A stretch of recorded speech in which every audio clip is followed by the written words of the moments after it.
একটা কথা বলেই ফেলি, মিডিয়া দিয়ে চলে যাবে। এই মাটি নিয়ে যারা খেলতে চায় না, এই মাটির বৈশিষ্ট্য হলো বেশি দিন খেলতে দেয় না।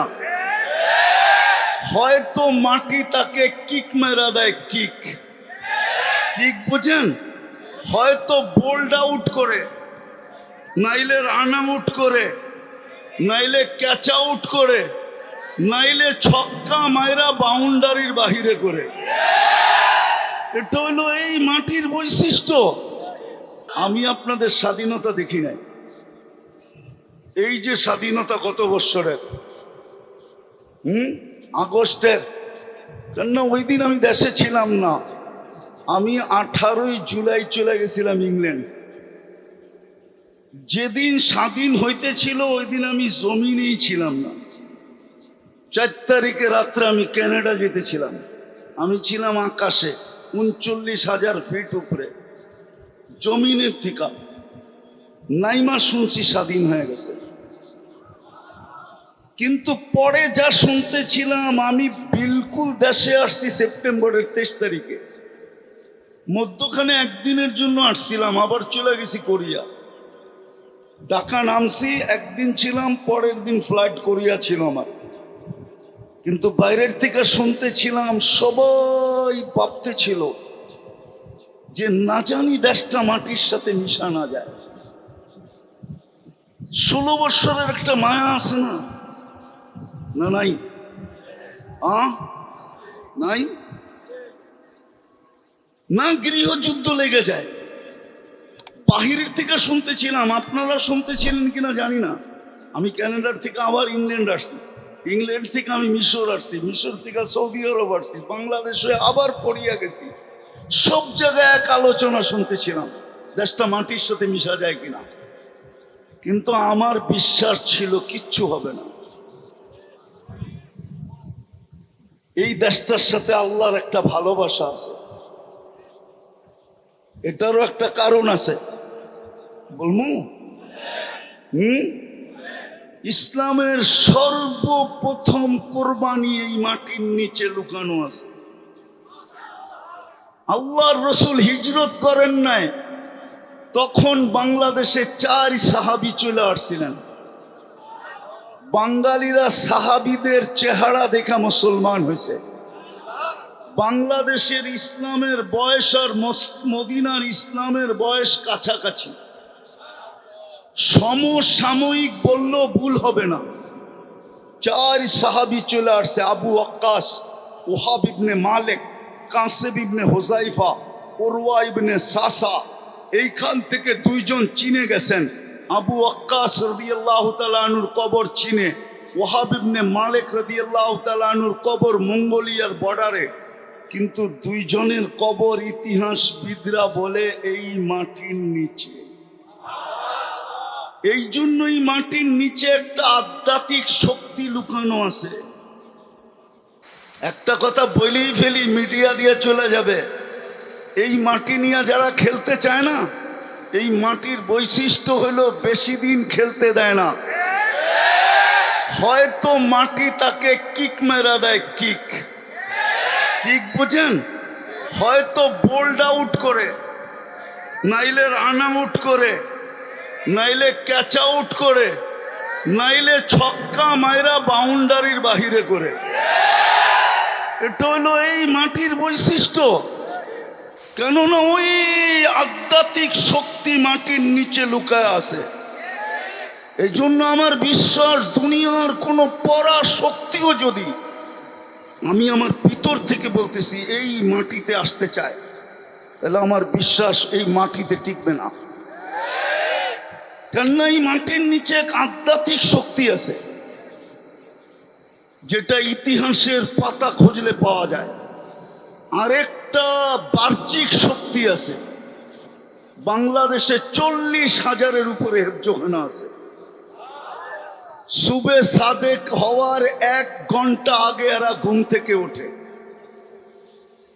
বাংলাদেশের এই লাল সবুজের পরিধিটাকে এরা আধ্যাত্মিক সুরক্ষার চাদর দিয়ে ঢাকে। তারপরে কোরআন পড়তে বলে। কোরআন পড়তে বসে এই জন্য যত দুর্যোগ আসুক বাংলাদেশে, এই বয়সে তো বহুতবার দেখলাম 10 নম্বর মহাবিপদ সংকেত। কেননা ভালো মতে আওয়াজ না, আবহাওয়াবিদদের কাছে 10-এর উপরে কোনো সংখ্যা নাই। 10 মানি কিয়ামত।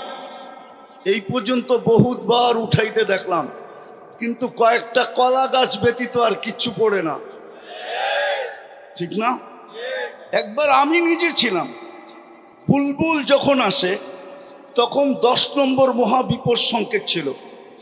আর বিলবুল প্রথম ঢুকছে পাথরঘাটা দিয়া, বরগুনা।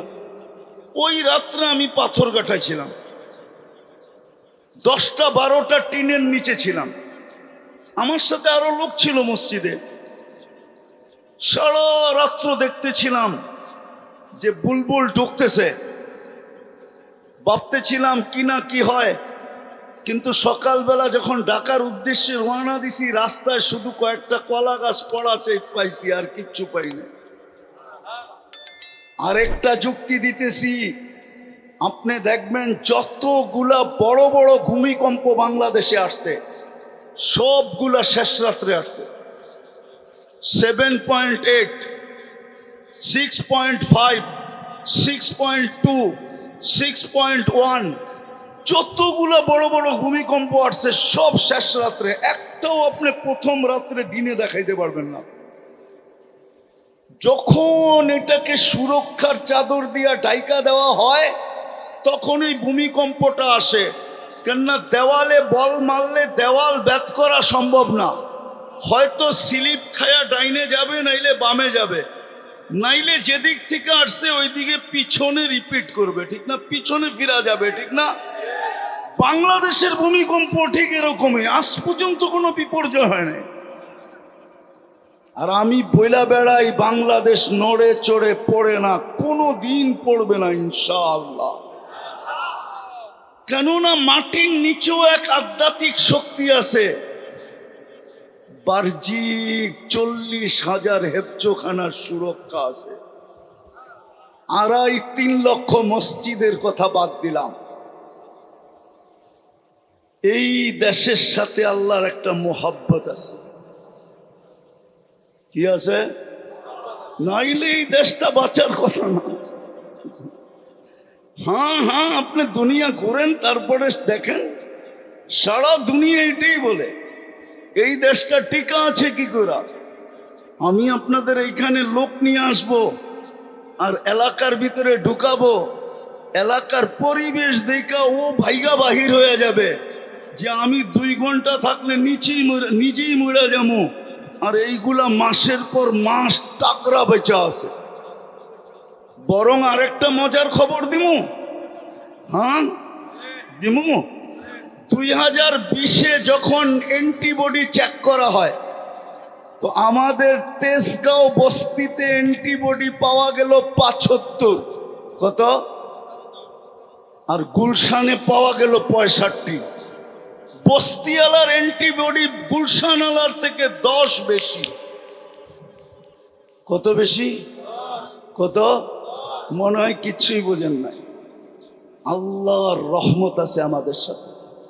বিদায় আমি আমার আসল জায়গায় আসি। যাত্রী,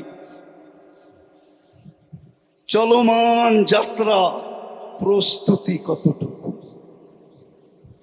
আমরা যেই দিন দুনিয়াতে পা রাখছি বা আর একটু আগে নিয়ে যাওয়া যায়, মার পেটে যেদিন আমাদের রু আসছে, 4 মাস কমপ্লিট হওয়ার, পূর্ণ হওয়ার পরে রু আসে, ওই দিন থেকে আমাদের যাত্রা চলমান।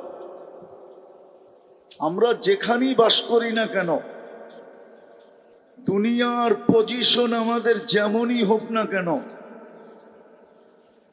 আমার বর্ণ আর পাশা যেমনই হোক না কেন, যে মার পেটে অস্তিত্ব পাইছে, রু যেদিন থেকে মার পেটে আসছে, ওই দিন থেকে আমরা সবাই যাত্রী। ছোট হই, বড় হই, নারী হই, পুরুষ হই, শিক্ষিত হই আর অশিক্ষিত হই, উচ্চ সোসাইটির হই আর নিম্ন সোসাইটির হই, দুনিয়াতে উচ্চ পজিশনের হোক আর নিম্ন পজিশনের হোক, আমরা সবাই কিন্তু যাত্রী। আমরা মৌতের যাত্রী, কবরের যাত্রী, অথবা আরেক কথায় বলা যায় যার কাছে আসছি তার কাছে ফিরত যাওয়ার যাত্রী। কিন্তু প্রশ্ন হলো, যাত্রী তো বটে, কোরআনও বলে আমরা চলে যাব, ইলাইনা তুরজাউন আফাহাসিবতুম আন্নামা খালাকনাকুম আবাস ওয়া আন্নাকুম ইলাইনা লা তুরজাউন। তোমরা ভাবছো কি রকেট চলে আসছে দেখে আমার কাছে আসবে না? টেকনোলজি আসে বিদায় আমার কাছে ফিরবে না? বিজ্ঞান সম্মত বিদায় আমাকে ধোকা দিয়া দিবে? না না না, ওয়ালাউ ফি বুরুজিম মুশাইয়্যিদা। কোরআনের থিওরি এটাই, আমরা সবাই যাত্রী, চলে যেতে হবে যার কাছ থেকে আসছি তার কাছে। কিন্তু একটা ছোট প্রশ্ন হলো, আমাদের সবার প্রস্তুতি কতটুকু? এটাও তো সত্য, দুনিয়া আজকে এত উন্নত টেকনোলজিতে, এখন পর্যন্ত ওই মেশিন বিজ্ঞানের কাছে আসে নাই যে টেস্ট করা বলে দিবে কে কখন যাবে। আজ পর্যন্ত আসে নাই, আসবেও না কোনোদিন, এটাই চির সত্য। কোনোদিন এই মেশিন আল্লাহ বিজ্ঞানের হাতে দিবে না যে টেস্ট করে বলে দিবে কে কখন যাবে। যেই কোনো মুহূর্তে চলে যেতে পারি, সত্য এটাই। মারে আল্লাহ তো রাখে কে? রাখে আল্লাহ তো মারে কে? সত্য তো। চলে তো যাব, কিন্তু প্রস্তুতি কতটুকু? বলবেন প্রস্তুতি নিতে হবে কেন? কোরআনই তো বলে নিবে না কেন? সারাদিন ভোগ করি কাঠটা, হ্যাঁ? যুবক তাফালিং দেখায় কার যৌবন দিয়া? তাফালিং বোঝেন? মনে হয় তাফালিং বোঝেন না, ঠিক না? না না, মনে হয় টাকার শব্দ তো নাও তো বুঝতে পারেন, ঠিক না? কার যৌবন দিয়ে বাহাদুরি দেখাও? রূপসী কার রূপ দিয়ে বাহাদুরি দেখায়? শিক্ষিত মানুষগুলা গৌরব করে কার দেওয়া শিক্ষা দিয়া? অথচ মাঠ পেটের থেকে তো আর ছিল শিক্ষাহীন। একটা মুরগির বাচ্চা যতটুকু নিয়ে আসে, একটা মানুষের বাচ্চা এতটুকু নিয়ে আসে না। মুরগির বাচ্চা ডিমের থেকে বাহির হইতে দেরি, চিকচিক মুরগির বাসায় কথা বলতে দেরি করে না, খাদ্যকে চিনতে দেরি করে না, দুশ্মনকে চিনতে দেরি করে না, মাঠ ডাকে সাড়া দিয়া নিজেকে ডানার নিচে সুরক্ষিত করতে দেরি করে না। মানুষের বাচ্চা তো বিলকুল অজ্ঞ আসে। আল্লাহ তো বলে কুনতা জাহিলা ফা আল্লামতুক, তুই মার পেটের থেকে অজ্ঞ আসছিলি, তোকে আমি শিক্ষা দিছি। কুনতা যায়ীফা ফা কাওয়াইতুক, মার পেটের থেকে বিলকুল দুর্বল আসছিলে, আমি তোমাকে সুঠামত্ব দিছি। কুনতা সগীরা ফা কাব্বারতুক, মার পেটের থেকে তুমি বিলকুল ছোট আসছো, তোমাকে আমি বড় করছি আমি।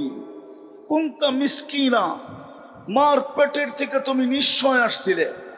ফালা লাকা সিন্নুন তাকতা, দাঁত ছিলই না, কোত্থেকে কাটবে। ওয়ালা লাকা লিসানুন তানতিক, জিহ্বা ছিল কিন্তু বাকশক্তি ছিল না, কোত্থেকে বলবে। ওয়ালা লাকা উযুনুন তাসমা, কান ছিল, শ্রবণ শক্তির কার্যকারিতা ছিল না, কোত্থেকে শুনবে।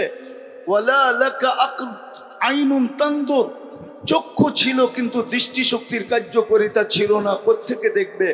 ওয়ালা লাকা আকলুন তুমাইয়িজ, মগজ তো ছিল কিন্তু ভালো মন্দ বুঝার ক্ষমতা তো ছিল না, কোত্থেকে তুমি ভালো মন্দ বুঝবে। ওয়ালা লাকা কলবুন তাতাফাক্কার, দিল তো একটা ছোট ছিল, চিন্তা কি জিনিস তো তুমি জানতে না। ওয়ালা লাকা ইয়াদুন তাবতিশ, হাত তো ছিল, ধরার ক্ষমতা তো ছিল না। ওয়ালা লাকা রিজলুন তামশি, পাও তো ছিল, চলার ক্ষমতা তো ছিল না। আলাইসা কাযালিক, আল্লাহ বলে এরকম কি ছিল না? কে তোমাকে স্বয়ং সম্পূর্ণ করলো? যুবক, তোমাকে যৌবন দিয়া কে ফুটাইলো? আজকে অনেকে দেখা তোমাকে মুস্কি মুস্কি হাসে, অনেকে চোখ টিপি দেয়, অনেকে মেসেজে লেখে আই ডট ডট ইউ। তুমিও কাউকে ফুলের 14 তারিখে ফুল দাও, হোটেলে নিয়ে খাওয়াও, পার্সেলও দিয়া দাও, আবার লেখো জীবনে একবার হলো আমার একটু লেখা পাঠাও আই ডট ডট ইউ। কে তোমাকে ফুটাইলো? 24 ঘন্টা কাটটা বক করো। নাই তো পানির বোতল এইখানে, নাইলে তো দেখাইতাম তোমাকে। এই যে পানির বোতল, যদি অক্সিজেন কিনতে হইতো পানির দামে 30 টাকা লিটার, তাইলে ডেলি 16,500 টাকা বিল দিতে হইতো। মাসে 4,95,000 টাকা বিল আসতো। যদি বাংলাদেশ সরকার বিদ্যুতে ফ্রি পেড লাগাইতে পারে, কার্ড সিস্টেম করতে পারে, যতক্ষণ কার্ড আছে টাকা আছে কার্ডে ততক্ষণ বিদ্যুৎ চলমান, টাকা শেষ বিদ্যুৎ অফ। আল্লাহ তো করতে পারতেন যে যতক্ষণ টাকা ভরা থাকবে অক্সিজেন চলবে, নাইলে অফ। তাইলে তো এই রোডেই ডেলি হাজার হাজার শ্রমিক পাওয়া যেত, পড়া আছে রাস্তার ভিতরে। কেউ যদি জিজ্ঞাসা করতো এত মানুষ রাস্তায় পড়া আছে কেন, বলে অক্সিজেনের বিল দিতে পারে না, এই জন্য পড়া আছে, অক্সিজেন বন্ধ। সারাদিন কাঠটা বুক করি, কথা লম্বা হবে না, অল্প কথায় বুঝলেই জীবন চেঞ্জ হয়ে যাবে। নইলে কালকে কিন্তু প্রশ্ন উত্তর সম্মুখীন হইতে হবে।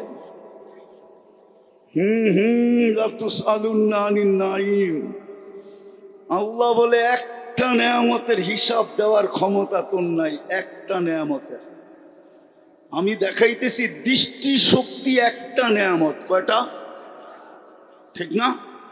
এই যুবক বলুক এই পর্যন্ত কতবার দেখছে? কতবার? হ্যাঁ, মিলাইয়া দিতে পারবা? হ্যাঁ, কতবার দেখছি, কত জিনিস দেখছি। ও যুবক, তুমি দেখলেই তো 26 কোটি ক্যামেরা ব্যবহার হয়, 2 চোখে 26 কোটি ক্যামেরা, 13 যখন যুবকরা দেখে তো 26 কোটি ক্যামেরা ফিট করে দেখে। ফিট করতে দেরি, ডানা ঝরা যেতে দেরি হয় না। এই জন্য তো কয় যুবকরা ডানা কাটা। ও ডানা থাকবো কোত্থেকা? তুই 26 কোটি ক্যামেরা লাগায় দেখস, তোর ডানা থাকে কোত্থেকা? ফ্রিকোয়েন্সি আছে না? বলো কতবার দেখছো এই পর্যন্ত? বলো কেউ আমাকে। কিন্তু আল্লাহর কাছে হিসাব আছে তুমি কতবার দেখছো। কিরামান কাতিবিন ইয়ালামুনা মা তাফআলুন, ভিডিও করা আছে কতবার দেখছো। কত জিনিস দেখছি, একটা নেয়ামতেরই তো হিসাব দিতে পারবো না। আমি তো চক্ষু দেখাইলাম, এরম যদি কান দেখাই, এরম যদি বাকশক্তি দেখাই, এরম যদি ব্রেন দেখাই, ভাবলাম এই পানি এই দিন পর্যন্ত কত ফোঁটা খাইছো বলো, কত লিটার গোসলে ব্যবহার করছো বলো। পানিও তো একটা নেয়ামত। বিদায় আমার কথা শুরু, আমরা যাত্রা চলমান, যে কোনো মুহূর্তে পরিসমাপ্তি করতে পারে। আজকে সূর্য এই কোনাবাড়িতে বলতে বলতে ডুবছে, লান আউদ ফি হায়াতিকা আবাদা। হতে পারে কাল সকালে কেউ তোমরা আমাকে উঠতে দেখবে না। এরকম জায়গা দুনিয়াতে শত আছে, এক রাত্রে মাটির সাথে মিশে গেছে। গত ডিসেম্বরের আগের ডিসেম্বরে তুর্কিতে এক রাত্রে 1.5 লক্ষ লোক মারা গেছে 7.8 ভূমিকম্প দ্বারা। আমাদের দেশও আসছিল 2013 কি 14 31 নাইটের পরের দিন সমমাত্রার ভূমিকম্প আসছে। আল্লাহ বাংলাদেশকে বাঁচায়া দিছে। এই দেশের সাথে আল্লাহর একটা আলাদা মহব্বত আছে। মা আমার কথা মেনে নাও, এটার প্রমাণ দিতে পারবো আমি। যদি মহব্বতেই না থাকতো, করোনার সময় তো সারা দুনিয়া বলছিল বাংলাদেশের মতো বিপর্যয় দুনিয়ার কোথাও হবে না, কিন্তু বাংলাদেশের মতো কম বিপর্যয় দুনিয়ার কোনো দেশে হয়নি। বিপর্যয়ের দিক দিয়া কম বিপর্যয়ের দিক দিয়া WHO-তে 1 নম্বর নাম বাংলাদেশের, যে বাংলাদেশে কোনো বিপর্যয় হয় নাই। বাংলাদেশে এত সুন্দরভাবে করোনার রোগীর দাফন দুনিয়ার কোনো দেশে হয় নাই। বাংলাদেশের কোন করোনার রোগী আলেমদের হাতের ছোঁয়া ছাড়া কবরে যায় নাই। যতগুলা সংস্থা কাজ করছে করোনা নিয়া, করোনার মৃত্যু, করোনার ব্যক্তিদেরকে দাফন করার ব্যাপারে সব মাদ্রাসার হুজুর আর ছাত্ররা করছে, একটাও বাহিরের দেখাইতে পারবেন না। কে বাঁচাইছে বাংলাদেশকে? বোঝা গেল ভালোবাসা আছে এই দেশটার সাথে। একটু ভাবি, 24 ঘন্টা ভোগ করি আল্লাহটা। আমি প্রযুক্তি দিয়ে মিলায় দিতে পারবো ডেলি 1 কোটি টাকা বিল আসবে, 1 কোটি টাকা। যদি আল্লাহ বিল ধরতেন এই দেহটা চালানোর জন্য, ডেলি 1 কোটি টাকা বিল আসবে। যদি অল্প অল্প করে ধরি, যদি পার শ্বাসে আল্লাহ 1 টাকা না 1 পয়সা বিল ধরতেন, ডেলি 1600 টাকা বিল দিতে হইতো। যুবক, তুমি বিল দিতা না চ্যাট করতা, না অ্যান্ড্রয়েড সেট কিনতা, না তুমি ওয়াইফাই বাড়িতে লাগাইতা, না নেট কেনার সুযোগ হইতো? বলো আমাকে। 1600 টাকা ডেলি বিল দিতে হইতো, পার শ্বাসে 1 পয়সা। 16,500, 1,60,000 বার আমরা শ্বাস প্রশ্বাস নিই।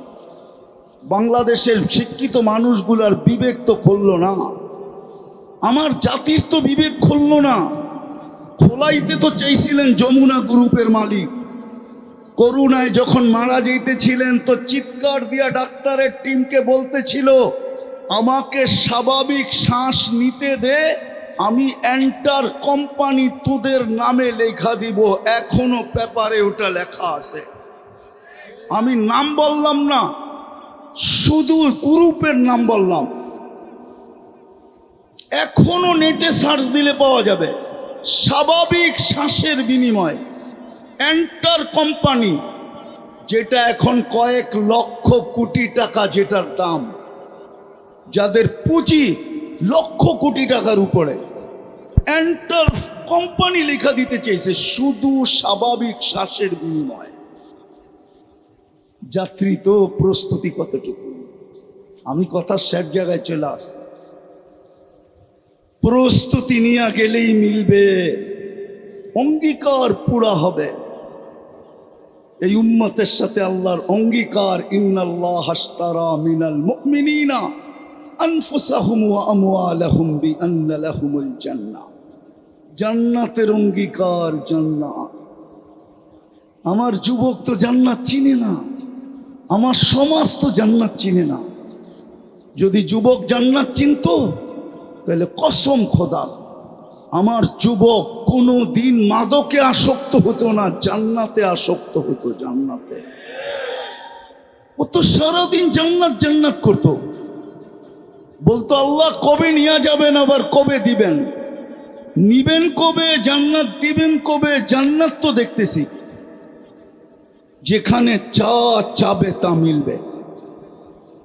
যুবক, চিরদিনের জীবন মিলবে। আনতাহইয়াউ ফালা তামুতু আবাদা, চিরদিনের জীবন বলবে, মৌত কোনোদিন আসবে না। আনতাসিব্বু ফালা তাহরামু আবাদা, চিরদিনের যৌবন মনবে, বৃদ্ধ কোনোদিন হবে না।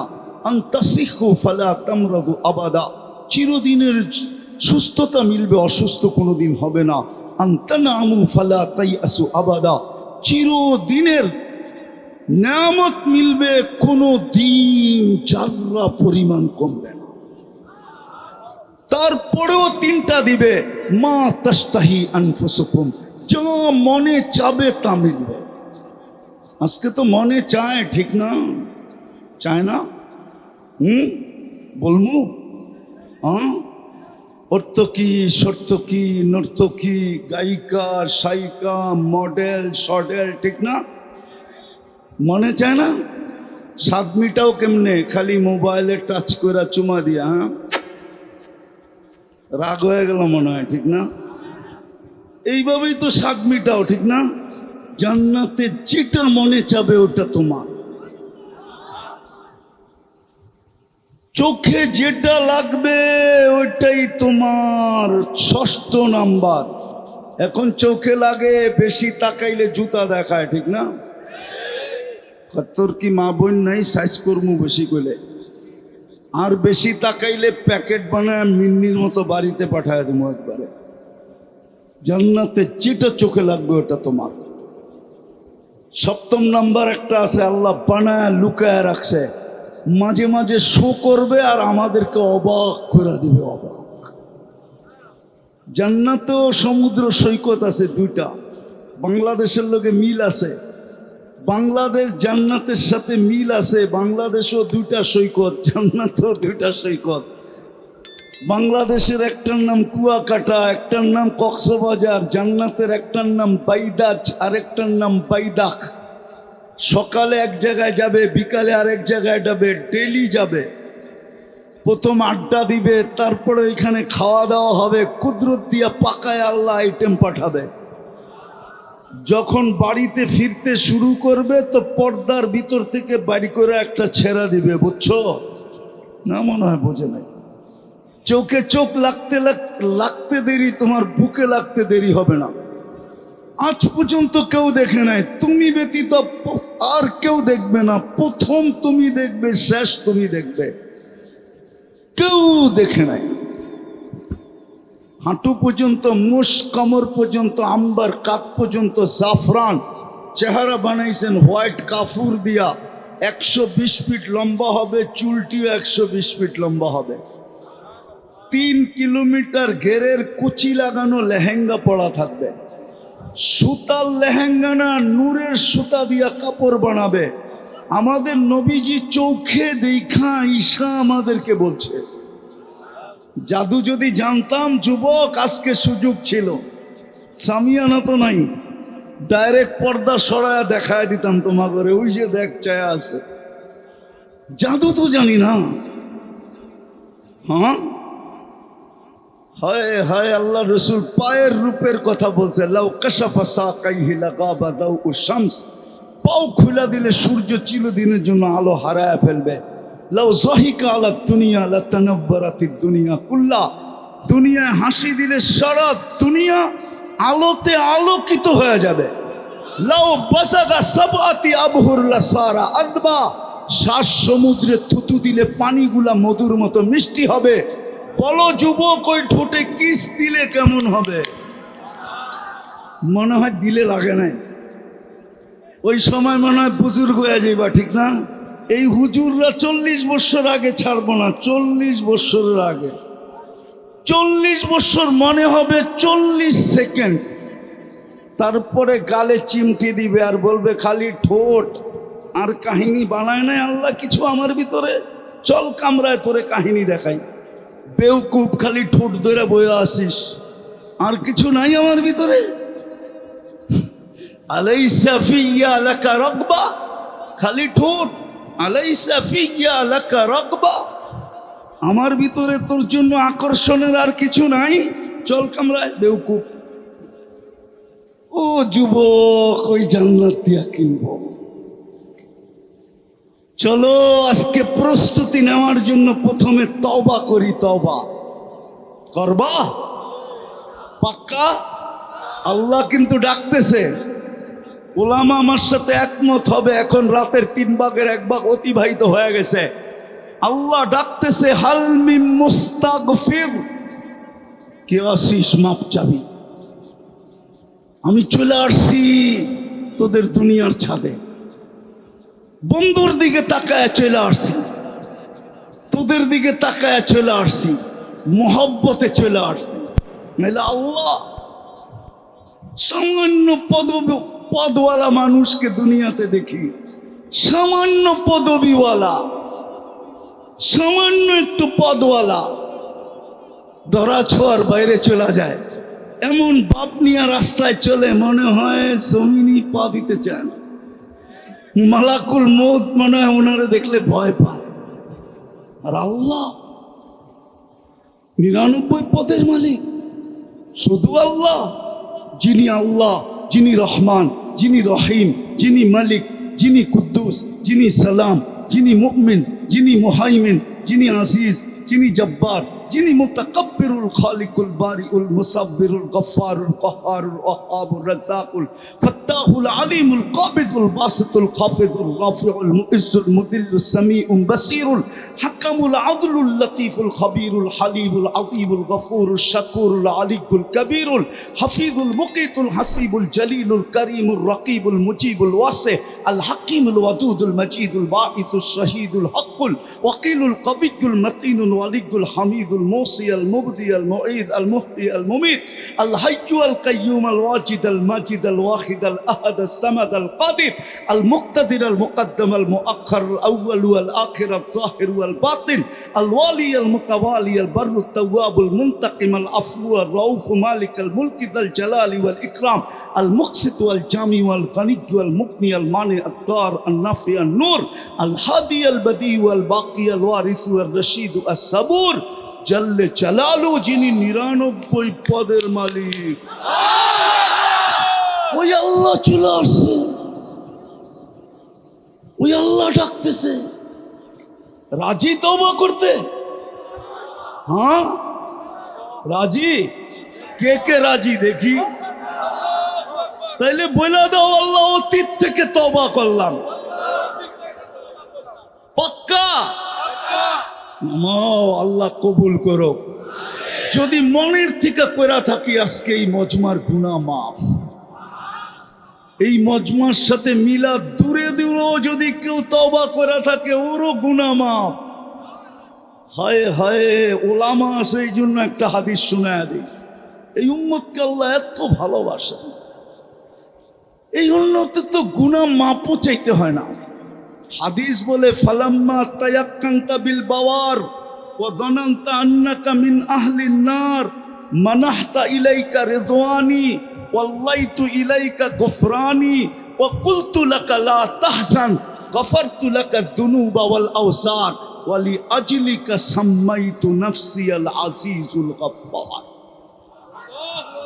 আল্লাহ বলে, উম্মতে মুহাম্মদী যখন ভাবে যে আমি বুঝি দুযোগী হয়ে গেলাম, ওরই ভাবনা আমাকে জায়গায় থাকতে দেয় না। আমি রেজার চাদর দিয়ে ঢাকতে দেরি করি না, মাগফিরাতে ডুবাইতে দেরি করি না। ছুটা আয়সা কুদরতি হাত ওর পিঠে লাগায় বলি, চিন্তার কোনো কারণ নাই, তোর ভাবনাই আমি তোর গুনাহ মাফ করে দিলাম। তোর জন্যই তো আমি আজিজুল গফফার। আর মাফ চাইলে কিরম হবে? চলেন, প্রস্তুতি নেই। মুহাম্মদুর রাসূলুল্লাহ এই জন্যই আসছিলেন। হায় হায়, ওলামা এই কথা একমত হবে। লা তারাহুল উয়ুন, আল্লাহকে চোখে দেখা যায় না। ওয়ালা তুখালিতুহুদ দুনুন, আল্লাহকে ধ্যান ধারণায় আনা যায় না। ওয়ালা ইয়াসিফুহুল ওয়াসিফুন, বর্ণনা দিয়া শেষ করা যায় না। ঠিক বন্ধু এরকমই, বড় শানওয়ালা, উনি কেন জমিনে আসবে? যেখানে নূরীদের সর্দার ফেল, জিবরিল নূরের তৈরি, সিদরাতুল মুনতাহার পরে শুধু নূর আর নূর। উনি নূরীদের সর্দার, ফেরেশতাদের সর্দার। ফেরেশতারা নূরের তৈরি। মেরাজের রাত্রে উনি যায় থাইমা গেছে। আল্লাহ রসুল বলছে, আগে চলেন। অনুমতি নাই। দ্বিতীয় আরেকটাও বলছেন, আমার শরীরে শক্তিও নাই, আপনি একা যান। যিনি যাইতে যাইতে যাইতে যাইতে যাইতে সমস্ত নূরের জগৎকে ভেদ করে আরশের নিচে পড়ছেন। আরশের নিচ থেকে আরশের উপরে, ওইখান থেকে কবা কাউসাইনিয়াও আদনা, কবা কাউসাইনিয়াও আদনা, কবা কাউসাইনিয়া আদনা, তাকাররুব অর্জন করতে করতে করতে করতে আল্লাহ বলে কবা কাউসাইনিয়াও আদনা। ফাদানা ফাতাদাল্লা ফাআওহা ইলা আবদিহি মা আওহা। উনি কেন জমিনে আসবে? সৃষ্টির সর্দার জমিনে, কিয়ামতের রাজা জমিনে কেন আসবে? উনি আসছেন আমাদেরকে অল্প সময়ে, অল্প পরিশ্রমে আমাদেরকে প্রস্তুত করে দিতে, রেডি করে দিতে। রেডি করার জন্য আসছেন। এই জন্য একটা কাজ করলেই হবে। আমি তো বলি আজকে উম্মতের যে দুর্দশা, শুধু একা একা কাঁদি, কাউকে বলাও যায় না। 250 কোটি মুসলমান, 60টা মুসলিম দেশ। কয়টা? 60টা মুসলিম দেশ। দুনিয়ার সবচেয়ে বড় টাকা মুসলমানের কাছে। কারেন্সি, কুয়েতের কারেন্সির চেয়ে বড় কোনো কারেন্সি নাই। বাহরাইনের কারেন্সির চেয়ে দুনিয়ায় কোনো বড় কারেন্সি নেই। ওমানের কারেন্সির চেয়ে দুনিয়ায় বড় কোনো কারেন্সি নেই। ব্রুনাইয়ের কারেন্সির চেয়ে দুনিয়ায় বড় কোনো কারেন্সি নেই। 70% সম্পদ মুসলমানের কাছে। দুনিয়ায় মুসলমানের চেয়ে দামি জিনিস কেউ ব্যবহার করে না। মনে হয় কোনাপাড়ার যুবকরা মানবে না। আছে নেট লাগানো, সংযোগ আছে। এখন গুগলকে জিজ্ঞাসা করো বিল গেটসের একটা প্যান্টের দাম কত, যদি $300 উপরে দেখাইতে পারো, জিজ্ঞাসা করো। এখন গুগলকে জিজ্ঞাসা করো। কিন্তু মুসলমানের এই তোমার গেঞ্জি পাবা 3 লক্ষ টাকা দিয়ে কিনে, 3 লক্ষ। এই যে গেঞ্জি, বিশ্বাস হয় না? হ্যাঁ, চলো আমার সাথে সিঙ্গাপুর মুস্তফায় দেখায় দিই। চলো আমি দেখা দিই। দুনিয়ার কোন যুবরাজের গাড়ি, এন্টার গাড়ি 24 ক্যারেট সোনায় মোড়ানো নাই, কিন্তু দুবাই যুবরাজের একাধিক গাড়ি 24 ক্যারেট সোনায় মোড়ানো। ব্রুনাইয়ের প্রেসিডেন্টের এন্টার গাড়ি সোনার পার্টস। তারপরও মুসলমানের এই দুরবস্থা কেন? একটা রুটির টুকরার জন্য ওরা মরতেছে কেন? আল্লাহ মনে হয় আমাদের দিকে রহমতের দৃষ্টি দিতেছেন না। আর দিবে তো দিবে কি করে? বন্ধুকে তো পাঠাইছিলেন প্রস্তুতির জন্য, বড় কম সময় দিয়া, কম পরিশ্রম দিয়া। চলেন একটাই নিয়ত করি। একটাই যদি করতে পারতো এই মুসলমান 100%, তাইলে একটাই যথেষ্ট ছিল। আজকে আল্লাহ ডেলি 5 বার ডাকে, শতকরা 90% মানুষ নামাজ পড়ে না। এই মজমায় আছে বেশিরভাগই হবে এসাও পড়ে নাই। কে ডাকে? হ্যাঁ, সারাদিন বক্করি কাঠটা। হায়াত কার কাছে? মৌত কার কাছে? সুস্থতা কার কাছে? অসুস্থতা কার কাছে? এন্টার বডি কে কন্ট্রোল করে? প্রযুক্তির দিকে তাকাইলে তো এটার ভিতরে চলার কিচ্ছু নাই। আমাকে বিজ্ঞান বুঝাইতে পারবে না যে এটার ভিতরে প্রযুক্তি দিয়া কেমনে এটা চলে। চোখে তো দেখার মতো উপাদান নাই, দেখে কি করা? কানে তো শোনার মতো উপাদান নাই, এটা বিজ্ঞানী বলে। তো কান শুনে কি করা? মুখে তো বলার মতো কোনো উপাদান নাই, তাইলে মুখ বলে কি করা? হার্ট চলে বাল্ব দিয়া, বাল্ব চলে কি দিয়া? বিজ্ঞানের কাছে এটার কোনো জবাব নাই। চ্যালেঞ্জ, WHO কে জিজ্ঞেস করো যে হার্ট চলে বাল্ব দিয়া, বাল্ব কি দিয়া চলে? তো WHO বলবে নো অ্যান্সার। আমার কাছে এটার কোনো সমাধান নেই। আমার কাছে আছে, আমার কাছে। আল্লাহ চালায় তো চলে, কুদরতি টেকনোলজি দিয়া চালায়, কুদরতি প্রযুক্তি দিয়া চালায়।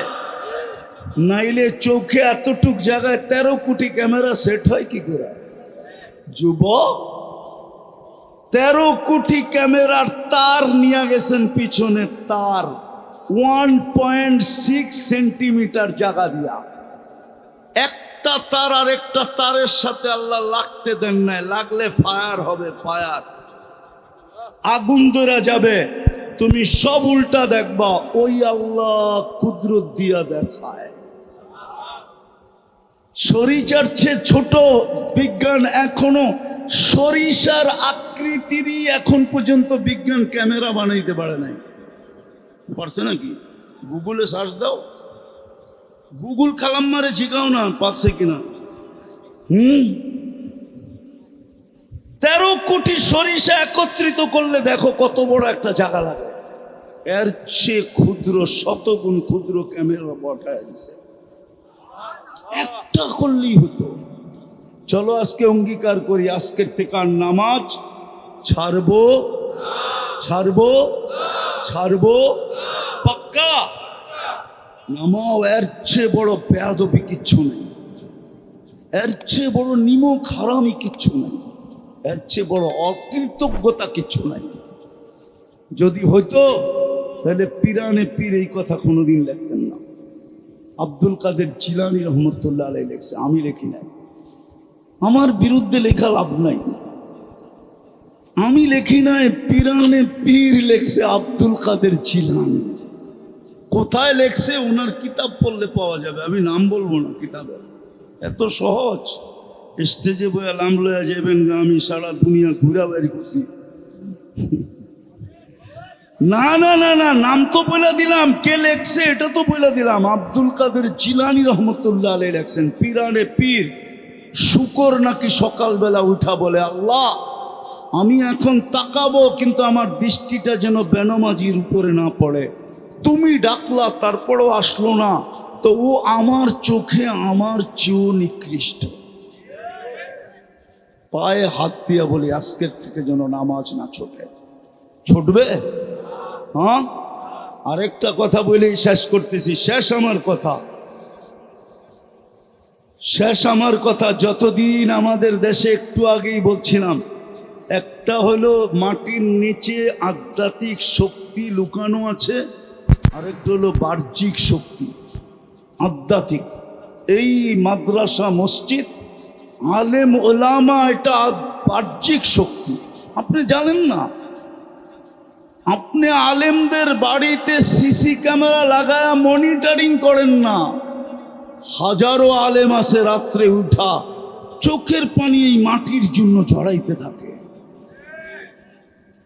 এই তিন বাহ্যিক শক্তিকে যদি আমরা টিকায় রাখতে পারি, আমার কথা লেখা রাখেন, আমি বাঁচি আর না বাঁচি, বাংলাদেশ নড়বে চড়বে পড়বে না না না। এই দেশে কোনো বিপর্যয় ইনশাআল্লাহ কেউ আনতে পারবে, মাটি ওকে কিক মেরা দিবে, কিক। এই জমিনই ওকে কিক মারবে, আমাদের মারতে হবে না। এই জমিনের ভিতরে ওই শক্তি আছে। আপনি জানেন না এই জমিনে মাদ্রাসা কখন থেকে শুরু হয়? সর্বপ্রথম মাদ্রাসা বুখারী শরীফ এই জমিনে পড়ানো হয় 1268 সনে। কত বছর হয়েছে? প্রায় 800 বছর। 12 থেকে 2000 কত? 800। 1268 সনে আবু তায়ামা রহমতুল্লাহ আলাইহি প্রথম মাদ্রাসা খুলছেন। সোনার গায়ে দাওরায় হাদিস প্রথম পড়াইছেন উনি, হাদিস প্রথম পড়াইছেন। তারপরে নিচের দিকে নামছেন 1268 সনে। বিদায় এই জমিনের একটা ইতিহাস আছে, আমরা যতদিন ধরে রাখবো ইনশাআল্লাহ এই জমিন বেঁচে থাকবে, ঠিক না? আরে বুঝাইতে পারলাম না আপনাদেরকে, এই জন্য এটাকে টিকা রাখা আমাদের দায়িত্ব। ছেলেরা আপনাদের কাছে যাবে রুমাল নিয়ে, যে যতটুকু পারেন সহযোগিতা করবেন।